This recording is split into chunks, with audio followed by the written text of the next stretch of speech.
जय माता दी। आपका स्वागत है एक बार फिर से हमारे चैनल स्पिरिचुअल ज्ञान 15 में। तो आइए सुनते हैं सकट चौथ की कहानी। बहुत समय पहले एक राज्य में एक राजा रहता था। वह बड़ा न्यायप्रिय था, लेकिन उसके जीवन में एक ही दुख था। उसका पुत्र बहुत बीमार रहता था।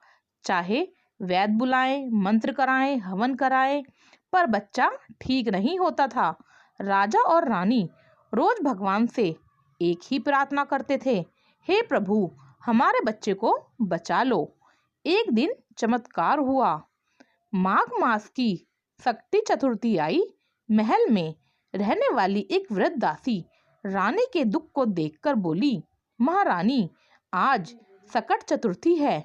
यदि आप आज सच्चे मन से गणेश जी का व्रत करें, रात को चंद्रोदय के बाद कथा सुने और चंद्रमा को अर्घ्य दें, तो सारे संकट दूर हो जाएंगे। रानी ने तुरंत व्रत का संकल्प लिया। उन्होंने पूरे दिन उपवास किया, गणेश जी का ध्यान किया और रात्रि में चंद्रोदय होने पर पूजा शुरू की।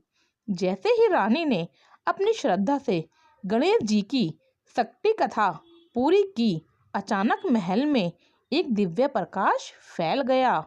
गणेश जी स्वयं प्रकट होकर बोले, हे रानी, तुम्हारी श्रद्धा से मैं प्रसन्न होकर तुम्हारे पुत्र के सारे कष्ट हरने आया हूँ। अब तुम्हारा पुत्र पूर्ण स्वस्थ होगा। इतना कहकर गणेश जी अदृश्य हो गए। रानी तुरंत अपने पुत्र के शयन कक्ष में गई।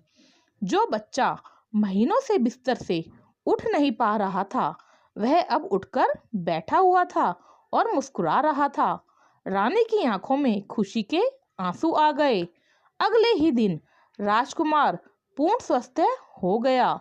राजा ने घोषणा की कि हर महीने की संकष्टी चतुर्थी पर पूरे राज्य में विशेष पूजा होगी। जिसके घर में शक्ति चतुर्थी की पूजा होती है, वहां संकट नाम की कोई चीज नहीं टिकती।